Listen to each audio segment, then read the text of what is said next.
अगर ध्यान तुम्हारा बीच में है, त्रिकुटी में है, तो तुम अंदर ही जाओगे और कोई रास्ता ही नहीं है।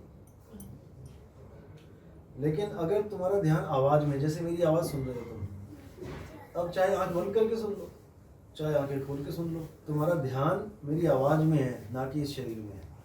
तुम्हारा ध्यान पूरा का पूरा बाहर है, मेरी तरफ है।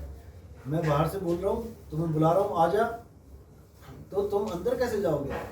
जब मैं ही बाहर हूँ तो तुम अंदर कैसे जाओगे? हाँ, बाहर वाला बोले ना और कहे मुझे ढूंढो, तब तुम कहाँ जाओगे? तब अंदर ही जाओगे, क्योंकि बाहर तो कहीं मिलने वाला है नहीं। बाहर को तो हर संत ने मना कर दिया कि ना मंदिर में, ना मस्जिद में, ना काबा, ना काशी, बाहर ढूंढोगे कुछ नहीं मिलेगा। लेकिन अब बाहर नहीं मिलेगा तो रास्ता कहाँ है? अकेला रास्ता अंदर का बचा। लेकिन साहिब कहते हैं नाम है त्रिकुटी भंवर गुफा में, वो रास्ता ही बंद कर दिया। अब क्या बचा फिर? अब कह रहे हैं कि अब भेदी गुरु चाहिए, अपना ठिकाना बताते हैं साहिब। वो को कहाँ ढूंढे रे बंदे, मैं तो तेरे पास में। वो पास कहाँ है? जैसे कि कटोरी मेरे पास पड़ी है, अब मुझे समझ में आता है कि मेरे पास है। अब ये कटोरी मेरे पीछे पड़ी है, अब मुझे समझ में नहीं आता कि ये कहाँ पे, क्योंकि मेरी आंखों से ओझल हो गई। अब कौन बताएगा मुझे? अब भेदी गुरु बताएगा कि बेटा जिसको तू ढूंढ रहा हो तेरे पीछे है। तो साहिब कहते हैं मैं तो देखूं तुझको और तू देखे कहीं और। लानत ऐसे चित पर एक चित दो ठौर। कहते हैं एक चित है सबका, मन तो एक ही है सबका, लेकिन फिर भी एक तरह का ज्ञान नहीं ले रहा हर बंदा। वहां पे भी दुविधा में पड़े हुए हैं कि साकार है कि निराकार है। इसी में उलझे पड़े हैं दुनिया, आधी दुनिया इसी में लड़ी मरी जा रही है कि परमात्मा साकार है कि निराकार है। हिंदुओं को कहते हैं ये तो काफिर है, ये तो बुत पूजते हैं, ये तो शरीर पूजते हैं, अल्लाह तो बेचून है, निराकार है। अब शिव वाले आ जाओ तो शिव भी यही कहते हैं कि शिव निराकार है। ब्रह्म कुमारी में जाओ, शिव जी को परमात्मा मानते हैं, उनको पूछो कि शिव जी साकार है कि निराकार है, तो वो निराकारी बोलेंगे। वो साकार को तो शिव बोलते ही नहीं, साकार को तो वो शंकर बोलते हैं। ये तो शंकर जी हैं, शिव जी के पुत्र हैं शंकर जी, ब्रह्मा विष्णु शंकर। तो सारी दुनिया इसी में उलझी पड़ी है। तो कबीर साहब ने आके ये भी निबेड़ा कर दिया कि कोई सरगुण में रीझ रहा, कोई निर्गुण ठहराए, अटपट चाल कबीर की मुंह से कहीं न जाए। कहते हैं निर्गुण सरगुण द्वंद पसारा, दोनों पड़वे काल की। निर्गुण वाले सरगुण वाले को कहते हैं अरे अज्ञानी है, ये अज्ञानी है, इनको नहीं पता परमात्मा क्या है। और सरगुण वाले कहते हैं अरे ये अज्ञानी है, इन्होंने कभी देखा तो है नहीं उसको, वैसे ही मानने में लगे हुए हैं। हमने कम से कम राम जी कृष्ण जी को किसी ने तो देखा है, तभी तो फोटो बनाई है, तभी तो महल बने हुए हैं, किसी ने तो देखा है भगवान को। ये बिना देखे ही लगे हुए हैं, निराकार है निराकार है, कण कण में है, कण कण में है, फिर तो मिट्टी में भी है, फिर तो बेड में भी है, फिर तो पंखे में भी है, फिर अंदर क्या ढूंढ रहे हो जब वो बाहर भी है? तो यानी कि अंदर भी नहीं है और बाहर भी नहीं है। अंदर ढूंढोगे तब भी माया मिलेगी, बाहर ढूंढोगे तो माया तो है ही है। अब इन दोनों के बीच में है, वो बीच में है। उस बीच को क्या बोलते हैं? अधर द्वीप। वो बीच का जो रास्ता है वो अधर द्वीप का है। तो कहते हैं अधर द्वीप तहाँ गगन गुफा में है निज वस्तु सारा, और ज्योत स्वरूपी अलख निरंजन धरता ध्यान हमारा। सारी दुनिया इसका ध्यान करके बैठी है, ज्योत निरंजन अलग पुरुष का, वो मेरा ध्यान करके बैठा है।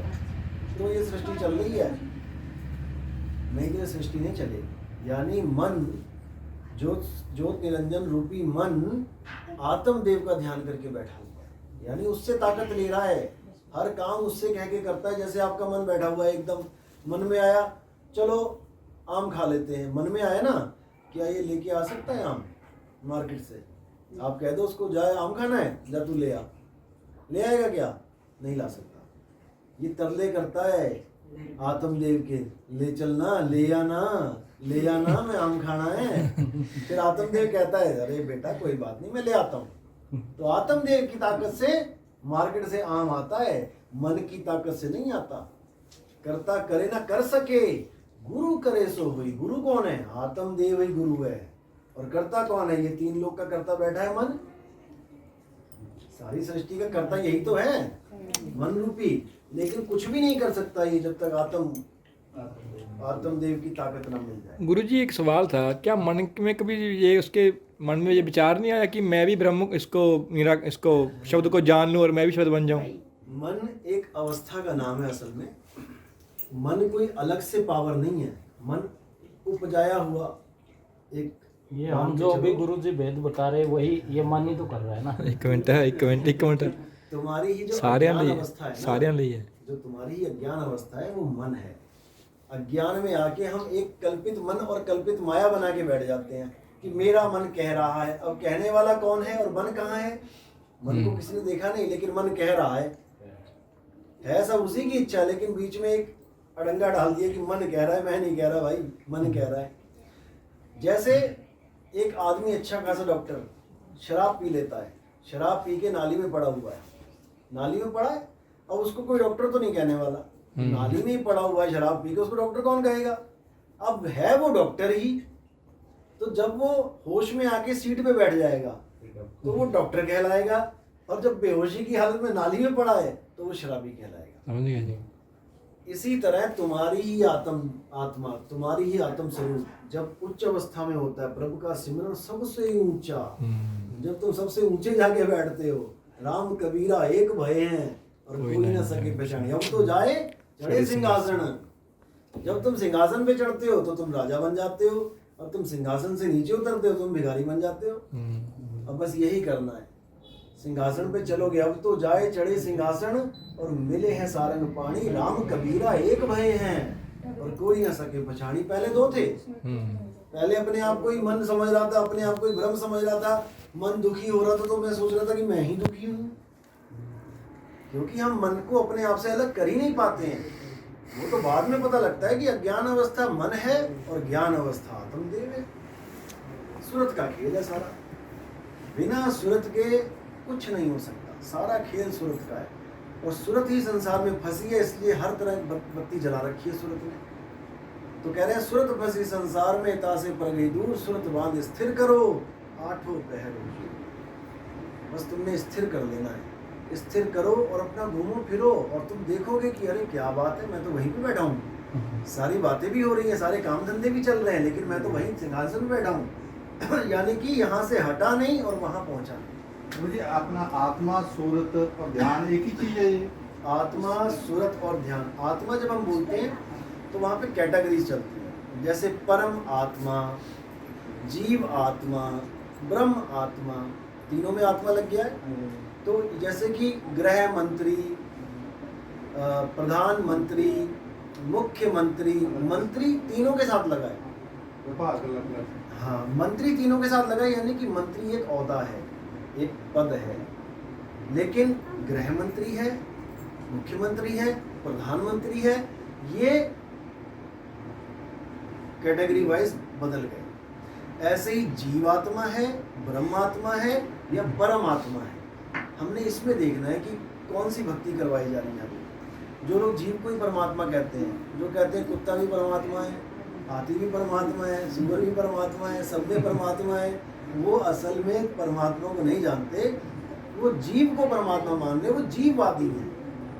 वो कहते हैं तुम उसके पैर छू लो, तुम वो मेरे पैर छू लेगा, मैं उसके छू लूंगा, तुम उसके छू लो। वो तो चेतना को मानने की बात करते हैं। हाँ, सब के सब जीव हैं, जो माँ के गर्भ से आ गया वो जीव है, वो जीव आत्मा है।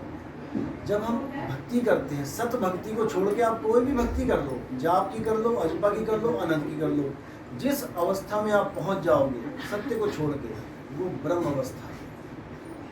हालांकि पांच ब्रह्म बताए हैं कबीर साहब ने। 5 ब्रह्म जब ये कर नैनो दीदार महल में प्यारा खुलेगा तो उसमें 5 ब्रह्म पूरे साफ बता रखे हैं, कैसे कैसे वो सारे खोलेंगे समझ में आएगा। तो ब्रह्म भी अवस्थाएं 5 हैं, और उसके ऊपर जो है वो है परम आत्मा।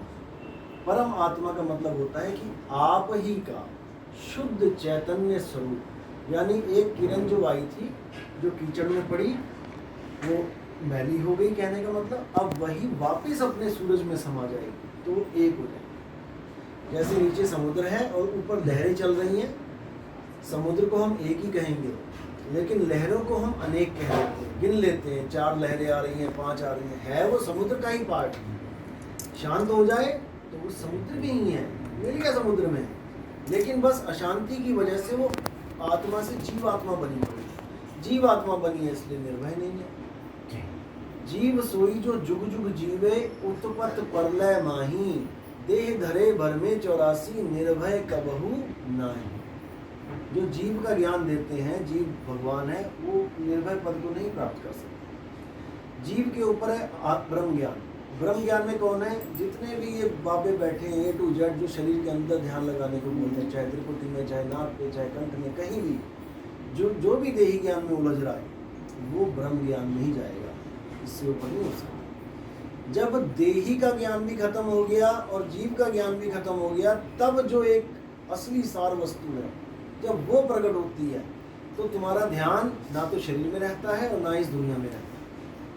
दोनों से करूं जगत से न्यारा, एक जगत ये है और एक जगत सामने दिख रहा है, दोनों ही जगत है, जो पिंडे सो ब्रह्मंडे। अब दोनों से पिंड अंड ब्रह्मांड के पार